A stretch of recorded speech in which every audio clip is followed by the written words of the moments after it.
Hello, today I'm going to be showing you how to use the self-parallel parking mode in a 2019 Ford Edge Titanium.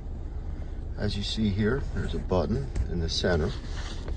All you do, press that button, and up here you will see parallel park, searching for parking space. On right side, please drive forward. Use turn signal to search left. So what we're going to do is drive forward. Turn signal, and then it will automatically parallel park for you. It's a very nice feature that this has. Not all of the Ford Edges have them, but the Titaniums do. Thank you. Have a good day. PA's #1 Ford store, Twin Pine Ford.